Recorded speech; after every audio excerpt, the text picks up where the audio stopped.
هەڵی سەبارەت بەو بابەتە کە لە ماوەکانی ڕابردوودا بە تایبەتی لە ڕێگەی کۆچی نایاساییەوە ژمارەیەک خەڵک بە ناوی قاچاقچی کۆچبەران بازرگانی بە مرۆڤەکانەوەکەن و هەروەها یاسای وڵاتانی ئەوروپاش سەبارەت بە ئەم پرسە جیاوازە لە دوایین هەواڵیشدا دادگای بەلجیکا 20 کەسی دەستگیر کردووە کە کوردن قاچاقچیتیان بە ئەو کەسانەوە کردو ویستیانە کۆچی نایاسایی بکەن بە وڵاتانی دیکە بچن.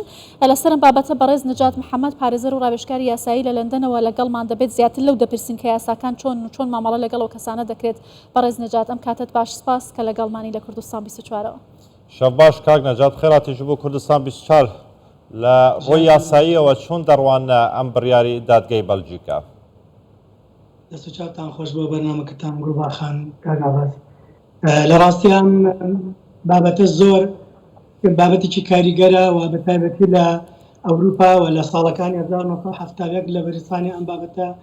دووبارە لەسەری ئارتیکاڵی یاسایی دانراوە و لە ساڵی 2020-2021 لە 2015 ئەم بابەتانە کاری لەسەر کراوە بۆی ئەمە ئەم جۆرە حاڵەتە بنبڕ بکرێت. بەڵام بەداخەوە ئەم بابەتی کە لە دادگای بەلجیکا 20 کەس کە تاوانی ئەوەی کە سمۆگلینیان کردووە تا قاچاقچیان کردووە با بڕێن ئەو کارانەی کاکرێ بە مرۆڤەوە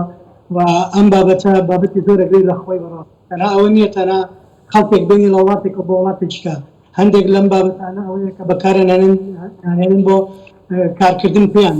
هێنن بۆ وڵاتێک بۆ ساڵێ بۆ 2 ساڵ دەستەپێران نەخن کاریان پێکەن و ئەمەش بابەتێکی کێ لە بازرگانیکردن بە مرۆڤەوە و ئەوەی کە لە دادگای بەلجیکا کرا 20 نەفەر بوون ئەمە بابەتێکی زۆر زۆرە بەڕاستی ئەم کەیسە باوەڕین گەورەترین کەیسە لە یەک کاتا 20 نەفەر دادگایی بکرێن لەسەر قاچاقچێتی. بەڵام لە بەریتانیاش لەم ساڵە تقریبا لە دادگایەکە لە لەندەن 8 نەفەر کە بەداخەوە زیاتر لە نیوەیان کورد بوون کە بە هەمان شێوە سزا دران. ئەمە بابەتێکی زۆر خراپە بۆ بەڕاستی کۆمیونیتی کوردی. بەڵێ بەڕێز نەجات دادگای وڵاتان و یاسای وڵاتان لە ئەوروپا بەرامبەر بەم جۆرە کەیسانە چۆنە؟ ئایا وەکو یەک مامەڵەی لەگەڵ دەکرێن یا بە پێی هەر وڵاتێک جیاوازە دەگوترێت ئەمانە لە وڵاتی جیاوازەوە کاریان کردووە بەڵام لە بەلجیکا یاسا بڕیاری لەسەر داون ئەمە چۆنە؟ ئەوەی ڕاستی بێ ئەم بەش وڵات بە بەریتانیاوە ئەمە مەسەلەی سمۆگلین و مەسەلەی هیومن ترافیکینگ هەموو 28 وڵاتێک دێتە خۆی بە بەریتانیاوە. ئەنچەند ناشناڵۆی یاسای نێودەوڵەتیە هەموو یاساکان یەک یاسان و هەموو وڵاتەکانی ئەوروپا. بۆیە ئەو بابەتەی قاچاقچی بگرێتەوە تەنها جۆری کارکردنەکە زۆری تێوەگلان بۆ نمونە هەر کەسێک ئاوبەش بێ لەگەڵ ئەمانەیە لە ماڵێکە لە تەلەفۆنکردنە لە پەیوەندی لە ترانسفێرە لە بۆ نمونە لە تەحویلکردنیان بۆ بۆ جێیەکە بە جۆرەی ئەو کەسایەتیانە بە جۆرەی بکەوی ئەو کارە سزاکەی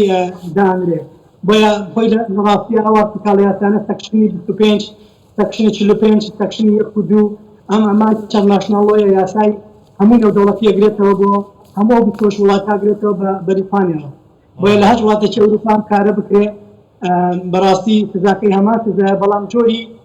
تێوەگلانی کەسەکە ئەگۆڕێت. باشە کاک نەجات حتمما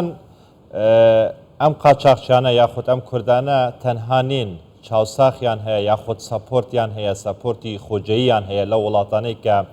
کاری قاچاقچێتی بۆ دەکرێتن لە ڕۆی یاساییەوە ئەوانیش نابێتن سزا بدەن یاخود یاسا بە دوای ئەوانیشدا بگەڕێن کە سەپۆرتی ئەم کوردانە دەکەن کە کاری قاچاقچێتی دەکەن. کار ئەباس بەرزم قەیتۆ تەواوە هیچ گومانی پیانی هەر کەسێک باش چم کراماژم بۆ خاڵە کرد هەر کەسێک پێوە بگرێت لە بابەتی قاچاقچێتی لە بابەتی گواستنەوەی مرۆڤەکان یان بەکارهێنانی مرۆڤەکان بۆ لە فرۆشی بۆ یانیسە بۆ نمونە خەڵک وازانێت تەنام کارە کورتەوەی گلاوە لە 171 ئەو کەسانی کە لە فرۆشیان پێکرێت ئەوانە لە 171 ئیمساڵ ئەوروپی بوون تەسەوڕەکەی هەموو ئەوروپی بوون کە کاریان پێکراوە بۆ لە فرۆشی. ئەمەشەر هەمان بابەت هیومن ترافیکینە هەمان بابەتە بەڵام ئەوەی کە زیاتر کورد تێوەیە گلێت ئەوەیە کە باندی گەورەتر بەکاریان دێنن و ئەو کەسانە ئێستاکە لە فرۆشیان ئەم وڵاتانە هایکۆرتی لەندەن هایکۆرت لە بەریتانیا زیاتر لە پارەوە زیاتر لە 14 نەفەر کوردی سزا داوە لەسەر ئەم بابەتە. بەڵام ئەوانەی کە لەگەڵیان خەڵکی ئەم وڵاتەشن خەڵکی بەریتانیان لە ئەسڵا ئینگلیزیشن. باش بەڵێ باشە ئەو کوردانە کە دەستگیر کراون بە تایبەتی ئێستا بەشێکیان سزایان بەسەردا سەپێنراوە بەشێکیان لە شوێنێک ڕاگیراون و چاودێری دەکرێن ئەوە هاوکات داوایان کردووە کە پێداچونەوە بم بڕیارەدا بکرێت ئایا هیچ کاتێک دادگا پێداچنەوەی بە بڕیارێکدا کردووە کە بەپێی یاسا کەسێک سزا بدات هیچ ڕێگەیەکەیە بۆی کە ئەوانە بتوان جارێکی دیکە لەو کارە بەردەوام بن یا بە تەواوەتی ڕێگەیان لێ دەگیرێت کە قاچاقچەتی بمپرسەوە بکەن بە مافی مرۆڤەوە بە تایبەتی خۆی لە ڕاستیە وەڵامی پرسیارەکە بۆ یاسا هەر کەسێک سزا بدرێت لە هەر دادگایەکە ئەو دادگایان مافی ئەوەی داتێت کە کەمپیز بکات لە واتای ئستێناف بکە ئاپیڵ بکات و دژی ئەو بڕیارەی کە لەسەری دراوە ئەو کەسە ئەو مافەیە ئەگەر توانی بەراەتی خۆی بسەلمێنێ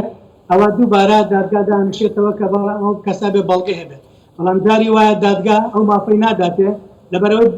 دەلیلەکان ئەو بەڵگانەی کە هەیە قەطعی چی لە یاسای مەدەنی بێت چی لە یاسای کۆمەڵۆی بەریتانیشا بێت یعنی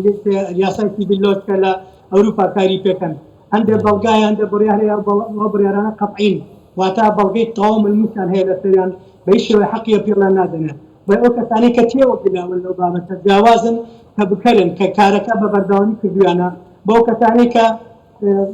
بەڕێن بابەتی یاسایەکە لەسەریان ئەهۆنترە حەقی پێڵیان ئەدەنێ ئەوانە و کاتا پێڵەکەن کە ئەمانە بەکارهێنراون مەبەستیان ئەوە بۆ کارە بکەن زۆر باشە کاک نەجات وتەبێژی دادگاکە بۆ کوردستان 24 قسەی کردووە دەڵێت ئەمە دووەم گەورەترین دۆسیەیە کەیسەکە دێتە بەردەم دادگاکەیان ینی جەنابتان لە بەلجیکان لە ئەوڕۆپان ئەم بڕیارە کاریگەری خراپ لەسەر سمعی ڕەوەندی کوردی دروست ناکاتن بە شێوەیەکی گشتی لە ئەوڕۆپا لە بەلجیکا وەکو بۆ بەڕێزت ئەماژەم پێکرد حتما ئەم خاڵە هەر کۆمەلگایەک هەر تاکێک لە هەر کۆمەلگایەک بیکا کاریگەری دروستەکە بۆ ئەو کۆمەلگایە بەڕاستی کۆمەلگای ئێمە لە بەریتانیا کۆمەلگایەکی زۆر باشن و خەڵکێکی زۆر ینی بەتوانای کار بۆ نمونە خدمەتی ئەم وڵاتاکەن لە ڕێگەی شارەوانی و لە ڕێگەی بابەتەکانی کەوە بەڵام بەداخەوە منش ئامۆژگاریم بۆ کەسانە هەیە بەڕاستی کە دەست بۆم جۆرە کارانە بن کارێکی زۆر خێزەوەننەوە سزاکەی زۆر خەتەرە لە بەریتانیا سزای هەتایشی تایە یعنی 5 ساڵی تایە 10 ساڵی تایە هەتایی تایە ینی بەڕاستی و بەڕێزانە ئەو کەسانێ دەست بۆم کارا بن ینی 1000 ساڵم کارە بکەن 1000 ڕۆژم کارە بکەن یەکجار تاوا کۆتایی بەخۆیان دێنن من کەیسم لەلایە خێزانی هەیە مناڵی هەیە ئێستا هەمویان سەرگەردان بوون و بۆ مەسەلەی سمعەت لەسەر کۆمەلگاکە ئەم بابەتە لە ئەوروپا و لە بەریتانیا بە هەموو وڵاتەکان بابەتێکی زۆر ینی کۆمۆنە بابەتێکی گشتیە بەس تەنها کورد نییە تێوەگرا بێ بەڵام بەداخەوە کورد هەمیشە زووتر دەکەوێتە داوەکەوە زیاتر بۆ بە کێشەکە کورد لە واجیەکە دیارترە ئەتیاوەکو جەناب شاماتە پێکرد لە پشتی ئەمانە و خەڵکی زۆر گەورەتر هەیە کە کار بەمان ناکەن بەڵێ بەڕێز نژات دەستگیرکردنی ئەم جۆرە باندانە و ڕێگریکردن لە قاچاقچێتی بە مرۆڤ ئایا ڕێگە لە کۆچی نایاسایی دەگرێت ئەمەش بەشێک لە پلانی وڵاتانی ئەوروپایە بۆی کە ڕێگە لە کۆچی نایاسایی بگرن یا خاڵی مافی مرۆڤ بەلای ئەوانەوە گرنگە کە ڕێگە نەدەن کەسانێک بۆ بەدەستێنانی قازانجێکی مادی گیانی سەدان کەس بخەنە خەتەرەوە کە لە نوێ ئاوەکان و لە ڕێگە دوورەکانی گەیشتن بە ئەوروپادا گیانی خۆیان لە دەست دەدەن بێگومان ئەو یاسایانەی کە ئاپدێت کراون تازە کراونەوە 2015 2020 2021 2022 و 2023 کە لەسەر ئەم بابەتی بەتایبەتی ئەوانەی کە کار بە مرۆڤەوەکەن بۆی لە وڵاتی کۆبیان هێنە بۆ وڵاتی کار ئەمە زیاتر لە بواری کارکردن کە کورتەوە یەکلێ کورتی زۆر کەمتر لەو پێیسانەوە تێوەگلاوەکە بۆ نمونە مرۆڤەکان بۆ شێوازی تر بەکاربێنە وەکو عەبدایەتی وەکو بەندایەتی بەکاری بێنن بۆ بابەتی کار بەڵام ئەوەی کە ئێستا کە زۆر زیاتر کاریگەری خستە سەر خەڵکی ئەفغانیا ئێرانیان ئەو کەسانەی کە ئیشی ئەوانەکەن کۆچبەر دێن بۆ وڵاتەکان یاساکان بە تەواوی تر بوونەتەوە ئەو کەسانە سزاکانیان زۆر زیاتر بووە ئەگەر کەسێک جاران بگیرا 6 مانگ حکمیان بایە ئێستا 10 ساڵ بۆ ئەبەدی حکم بدەن لەبەرەوەی بە هیچ شێوەیە ڕازی نین هیچ کەسێک بە نایاسایی بهێنە ئەم وڵاتەوە هەر کەسێم کارە بکات لەبەرەوەی خەڵکێکی زۆر مردوون لە چەناڵ لە بینی فەڕەنسا و بەریتانیا بۆ ئەم کارە بەکاری قەتل ئەژمێررێەوە ئەمەش ئەم بابەتەش بۆ حکمی هەتاتایی دانراوە لە سای 2023 ئەمە زۆر خەتەرە بێ و کەسانە کاراکەن ئاگاداری ئەو بن بەڕێز نەجات محەممەد پارێزەر و ڕاوێژکاری یاساییش لۆندۆنا بریتانیا گەلمە بوو هەر بژیت زۆر سپاس. بەڕێزم